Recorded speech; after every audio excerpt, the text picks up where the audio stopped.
I know Bangladesh is a high rainfall area, and therefore you can't have animals constantly in open. So that's why this is one of the FAO recommendation, where they have given designs of the housings for tropical climate, subtropical climate, as well as high rainfall area. So here you don't have walls. You can see you don't have walls here, and you don't have walls. Then in that case, what happens? It's quite ventilated, so airflow is good. And then I usually advise to have earthen floor made of earth, but it is properly compacted and properly prepared. So it's not just animal keeping, just animal is kept on the side. So this is what I usually do. In Bombay is also a very high rainfall area. So when I saw these kind of housing systems in Brazil, and when I came back, I said, why we can't use this simple system, and a farmer will spend only few thousand rupees on housing, rather than hundreds and thousands of rupees, which becomes defective. So here we lay down perforated pipes, and then there is a whole system where you put different layers of soil, do compacting, and then it becomes highly absorbent, and it keeps the system dry. So this is something which you need to do. We have taken these technologies to several thousands of animals, farmers in Maharashtra as well as others, and they are so happy because they don't have to pick up, they don't have to wash the animals, they don't have to pick up the dung, they don't have to do so many things, wash the floor, and incidence of mastitis has reduced to almost nil. Number two, here animals are not tied, so they are loose, so they can express their sexual behavior. So you can see in animals mounting, so heat detection becomes so easy, so it also improves in fertility. So the message here is, look at the housing system. The academic institute should come up with such kind of housing systems suitable for your soil, suitable for your climate and rainfall and different areas, and then find out how it works in other health and uterine health management. So these are some of people just spend about 10,000 rupees or so on a housing system for, say, around 10 animals, and they are very happy with it. They use local resources. So instead of pipes, you can also use like bamboo. It Animals hygiene score is extremely good as compared to the tied animal. You can see earthen floor which is very dry. In 15 days or so, they just pick up dry dung, because it's also open to sky, and it's get dried off, spread, when animals moves, gets dried off, and you can collect. So this is what I wanted to tell about how the housing management for other health program. Now you'll be wondering, I'm talking about other health and talking about housing, but this works. We have seen in thousands of cases here. It works, and if your team can come down here in Maharashtra, as well as other adjoining states, you'll be able to take them to thousands of such housing systems where people are doing it themselves, and they are so happy with the system. Now we come to another topic: treatment of clinical cases. Here I just want to give you two tips. Number one tip is, I generally don't treat subclinical mastitis. I want to avoid treat any treatment, of mastitis during the milking period. For simple reason that it will also come in milk. Then if there are withdrawal periods and those things, those complications. Number two, treating clinical cases of mastitis during milking becomes rather difficult, because you have a washout effect. You have antibiotic that is administered is also getting diluted and washed out. So unless and until it's a very big headache and a problem, I generally don't treat subclinical mastitis cases. Now, clinical cases should be treated very promptly, and don't lose time in treatment, because and you are losing time. You are also having problem with problem with fibrosis, and the effect on udder is going to be huge. Number three message which I would like to give you here is, don't rely on individual milk sample antibiotic test, antibiotic sensitivity, because it all depends on your microbiologist. You see, no milk is free from microbes. So if you take any milk sample and culture it in your petri dish, you will always see colonies. If your microbiologist is not really good at picking up the right colony, which has caused mastitis, he'll be picking up something else and giving you sensitivity for that, and the pathogen which is causing mastitis is going to be different. So world over, they generally depend on antibiotic sensitivity for developing a pattern, for the region. So you can take samples and you can do analysis, but while doing it, you have to be very sure that you are not having a biased sample, because sometimes what happens, the research which is coming from academic institute, they usually get samples from the field, and those samples are the one where already antibiotics have been tried and it is not working, and that's why they have sent you the sample. So those are not usual cases. So those are all refractory cases where you normally have already given. So you cannot take up those antibiotic sensitivity profile and implement in a general program. So your organization should have a program where let's say a cross section on the very first day before any antibiotic is administered, you get at least 500 to 600 milk samples, and you do antibiotic sensitivity profiling, and then advise the farmer and the vets as to what is the frontline antibiotic, what's the second line and third line. Okay, in very heavily inflamed mastitis cases, I usually use cold fermentation, and it works extremely well. Just take ice cubes from the refrigerator in a cloth, apply it onto the udder, and you will see in 15 minutes the inflammation is gone, the redness is gone, the swelling is reduced considerably. And once done that, and then if you are using any intramammary preparation, it will get distributed. Otherwise, any intramammary preparation given when there is edema and swelling is not going to be very well distributed. Number three, I have done some work on emptying of udder, suffering from clinical mastitis. So I usually tell the farmer to empty, to withdraw milk at least 5 to 6 times in a day. By that, what you are doing is you are all removing, the obnoxious material which is accumulated in the udder. And if suppose there is some problem, and if animal is not really letting down properly because of pain, I insist on giving an oxytocin injection, but I insist that entire udder should be emptied, so that all those back absorption of pathogens and other problems, inflammatory mediators which are there in milk will not be reabsorbed, and this works well. There are people who have told me that they have not, but they have all they have done is they have practiced 5 to 6 times letting down, and milk is removed, and they say that it works within 2 to 3 days extremely well. And the last message in case of clinical mastitis I would like to give you, if you are not very sure that you are able to follow hygiene methods while doing intramammary administration, don't attempt it. Give parenteral. Parenteral works as well as in intramammary. And where there is more than one cartridge involved, I usually prefer a parenteral treatment. And in parenteral treatment, I usually prefer an intravenous injection as the first choice, followed by intramuscular as a follow-up. Now I'll talk about some of the new technologies that has come up, and fortunately, I was one of the collaborators in this program. So I'll just give you details of what exactly is the basic principle of these new technologies.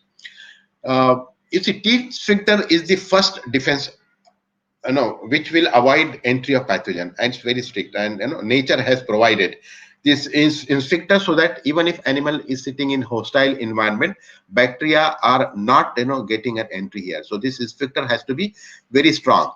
And the problem is this sphincter doesn't remain strong over a period of time. As the lactation improves, the lactation progresses, or the parities or lactation numbers go up. You have the sphincter which becomes slightly loose. Then during dry off, what you get is a keratin plug which is formed, and this keratin plug also protects during the dry period any entry of infection, because this is major route of entry of infection. Although hematogenic infection coming from blood is not that frequent.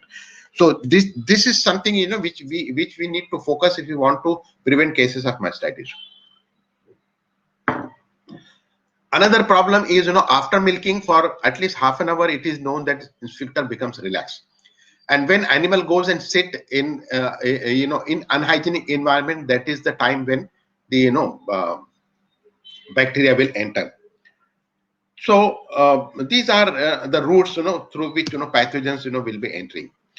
Now another problem is a lot of data that has come up, and this data says the microbiome is important. We are talking about few pathogenic organisms, but there are thousands and thousands of good bacteria which are there in teeth canal, which are there on the teeth skin, and those are extremely good because they are the frontline defense fighters for all these infections. So when you are using antibiotic, when you are using teeth dip, which are germicidal, you are also destroying all these pathogens. And now there are, if you go to literature, you'll find that these teeth skin bacteria, microbiome, are important, for quality milk. And especially they have found that the quality of cheese is dependent on what kind of, microbes you have on the teeth. And they have done tracing and found out that the teeth bacteria are also coming in cheese, and they give good flavor as well as the keeping quality. So therefore, any strategy where you want to destroy, where you want to use germicidal, you have to be very careful now, because you are not only killing bad bacteria, but you are also killing good bacteria. There are also now papers that have come up which say that if you are treating repeatedly cases by administration of antibiotic, you might kill a pathogen, but that pathogen is taken its place is taken by some other pathogen. So there is always a balance between a pathogen and a non-pathogen. So our strategy here is that we looked at what happens, why bacteria becomes pathogen. See, teeth skin bacteria will become pathogen if they are translocated, and they get an entry through the sphincter and go to the teeth canal. This is the main problem. So what we are saying is, there is a gate through which the organisms which ought to remain outside are going to some other area which is not their normal predilection site, and there they get the virulence factor, start multiplying and cause problem. So therefore, if I close the gate and don't allow entry of pathogens, then I should be able to avoid invasion of pathogens in the teeth canal. So that is the basic concept on which we have worked, and we have developed what is called as a barrier technology.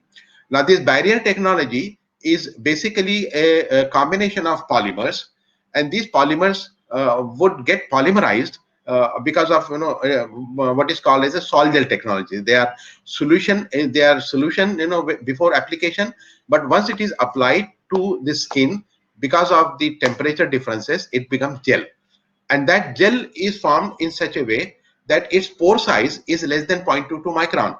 And because its pore size is less than 0.22 micron, air can enter, but bacteria cannot enter. So that is precisely the technology which we are using for a lot of applications. We have also developed same technology as a wound spray, where we just spray those polymeric substances on the wound. It gets covered, forms a thin film, and that film is hydrophobic. It doesn't it has got water in it, so it keeps wound moist, and then doesn't allow bacteria to enter. Same thing we are doing even for metritis and even for udder. So there are two products which has been developed. One is simple teeth dip, and another one is to be used. It's a solvent based dip which is to be used for the leaky cows, or for those cows which are high risk during the last 15 days of their gestation period. So there it can be used. So there is a product called Nova Dip, which is to be used in the last stages of drying off period, and then you have aqueous based, which is to be used as after every milking. And we have done a lot of testing for this, and we found that if you dip your teeth in this solution, or you spray the solution on the teeth, it forms a very thin film at the sphincter, and the film formation is within a minute, and then that remains intact till the next lactation, when you mechanically give a pressure, and the film comes out. There is no antibiotic, no germicidal is there. It's simply physical barrier. So what we are doing is providing a physical barrier to entry of bacteria through the gate. That is the technology which we have developed. We have got it tested. Even at this is the study we got it done from Ghent University in Belgium. They wanted to test our product with other products which are claiming barrier property, and their result is most of the products that are available globally, and if they are claiming barrier property, are not actually barrier. Because barrier here means you would like to put a barrier of to entry of bacteria, and the one their claim is because of germicidal, so they are killing. This is the product where we are not killing any bacteria, but we are putting a barrier so that the pathogen is not entering inside. So this is the difference between this product and the other product. The Novadip product, we are encouraging for farmers to be used in high yielding animals, because what happens, whatever you do, like the keratin seal also which you have, during the dry period, uh, that keratin seal which you have is getting resolved as it is reaching the calving period. And that's why you find that in high milking high milk yield animals, you have a leaky udder where milk starts leaking through the keratin.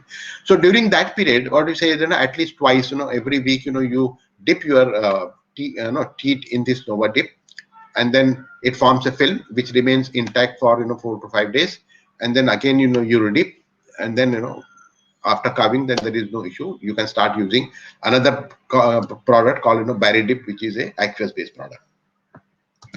This is the Barry Dip, which is the aqueous based product. This comes in spray. So there are two sprays here, because it is aqueous, and we want to form a thin film immediately. We don't want to use any solvent, because in Novadip we have a solvent which gets evaporated so that film is formed. Here we don't want to use, because we want to use it daily. That's why it has to be cheap, and it should not be irritant also. So there are two solutions available, which is to be used one after another. First spray followed by second spray. Then because of the ionic interaction, it forms a film and it remains intact up to next lactation, and up to next milking when you want to draw the milk. This is these are all how we do in vitro testing, where we take a filter paper, spray our dip on it, and then put it on the nutrient agar, and then after some time we put lots of bacteria on our film and check whether it has perforated through the film, and there are colonies which are coming up on the nutrient agar. And we have done extensively all these studies with lots of organisms, and we find that our film is quite a very strong physical barrier, and would not allow entry of bacteria. The third product which we have developed is for again dry cow therapy. Now in dry cow therapy, the problem is you have to either use a formulation which is long acting, like you would like to release the antibiotic over a period of time, so for example up to 45 days or 60 days of dry period. Then it becomes technologically very difficult to maintain the therapeutic dose of uh, therapeutic dose of antibiotics to be released. Program release becomes very difficult. Number two, as I have said, you are using antibiotic, and that's why you are also killing all the internal good bacteria, and therefore such animals are likely to become more prone, because the good bacteria which are going to fight bad bacteria are not available anymore. There is one product available from Pfizer, Orbosil, which is a teeth sealant. But the problem, with that product is, there are residues in it, and then those residues are interfering in, milk processing.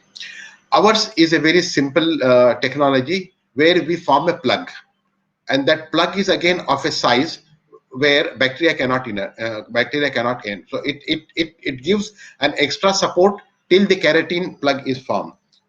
And this is how we have taken the radiographic evidence also, and this plug remains for up to 60 days, unless and until in the first few strips, when you are taking out milk, at the time of first milking, entire thing comes out. This is totally biodegradable polymers we are using, nothing synthetic, and they are all food grade, or the grade, pharmacological grade, which are already approved by FDA. So we are not using anything that is obnoxious or synthetic. But the whole polymerization technology that we have patented is such that we form a very uniform film of a uniform pore size, which also forms a plug, and the plug remains for a very long period of time. The last topic which I would like to touch upon, so that we have at least 10 minutes for taking questions, is leaky udder.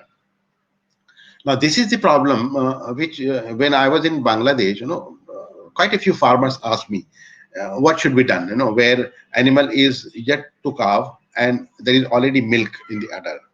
And this is also a problem in crossbreds in India. Lots of farmers, whose animals are giving 25 kg milk or 30 kg milk. Enthusiastically, they keep on, giving them good concentrate during the dry period or during the last month. And then suddenly, because of good body condition score, more than 3.75, these animals start synthesizing milk.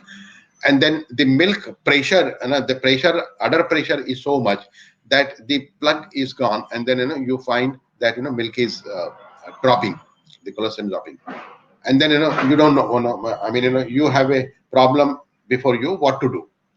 So the basic principle here is, if there is milk in udder or colostrum in udder, remove it, because if you don't remove it, it is going to have a back effect.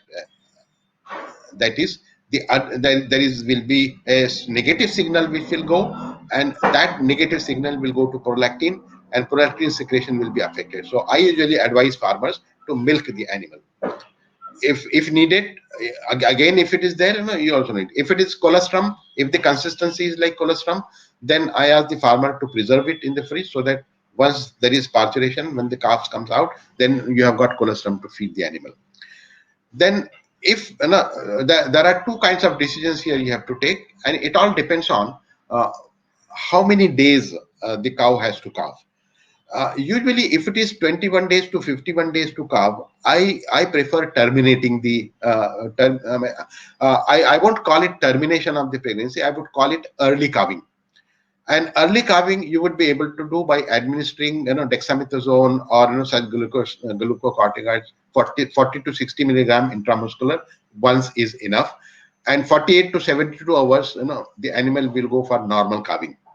So that is something which you can do. But another problem here is, when you give dexamethasone, probably you have an effect on colostrum synthesis. So colostrum yield maybe 15 to 20% lower than what was earlier. But at least here what is happening is, you are having animal, animal is saved, udder is saved, because otherwise, if you are not removing milk of a heavily milk flooded udder, then it's going to cause lots of problems, especially if it is leaking and there is no sphincter.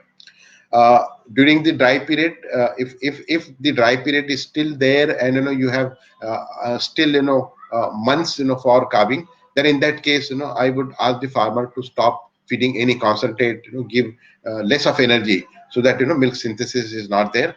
That usually happens because if you are overfeeding them, and there is a lot of energy, and there is triggering of prolactin, because there are some other calvings also taking place, so that also gives stimulus for release of prolactin, and that's why the milk synthesis starts. So with this, I finish my presentation and would be very happy to take questions. Thank you very much for your nice presentation. I think we have so many questions already. Okay. So how much time you can give for the answering the questions?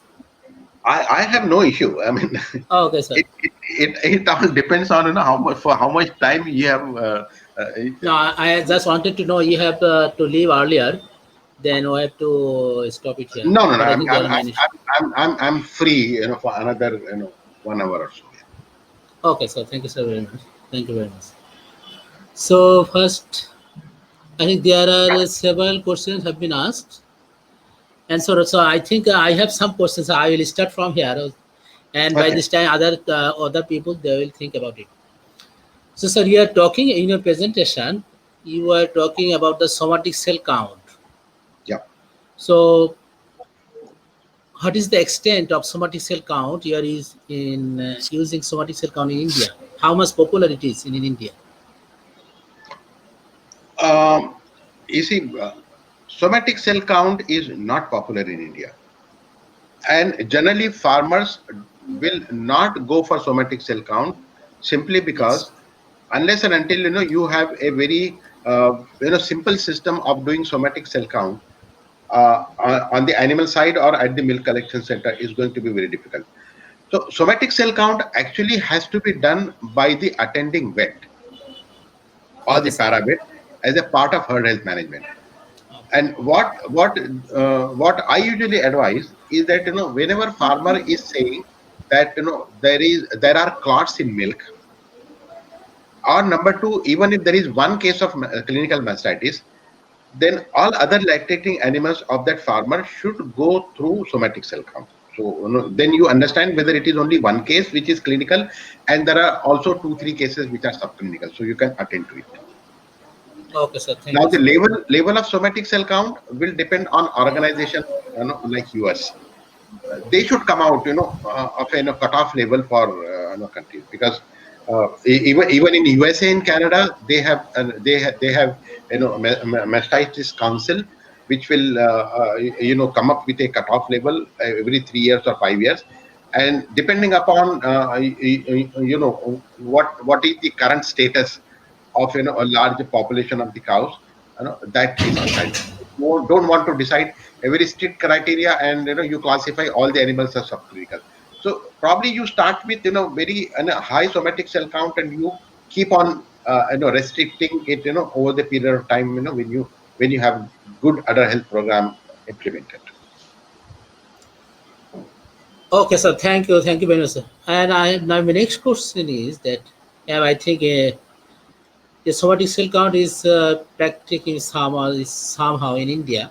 So do you have any standard index or threshold level for the Indian level in for India?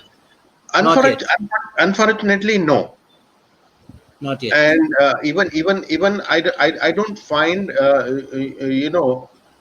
papers that are published which will say that the particular gel formation in California mastitis test associated with how much of somatic cell count, because when you are doing CMT, you are indirectly doing somatic cell count only. uh, but only for certain purposes, we do somatic cell count. There is De Laval has come out with a uh, uh, machine which will do somatic cell count very rapidly, but it's very expensive, because you have to get that slide, and you have to put milk sample over there, and then it gives you somatic cell count. Otherwise, doing somatic cell count directly by preparing a milk smear becomes very, very difficult. So that is the reason why people are still are not doing somatic cell count. The milk collection companies are also not relying on somatic cell count. So I usually rely on how many clinical cases of mastitis are there. If you have one clinical case of mastitis, I assume there are 10 subclinical cases. So that's how I find out whether there is a herd level problem, or it's only a minimum problem which is individual based.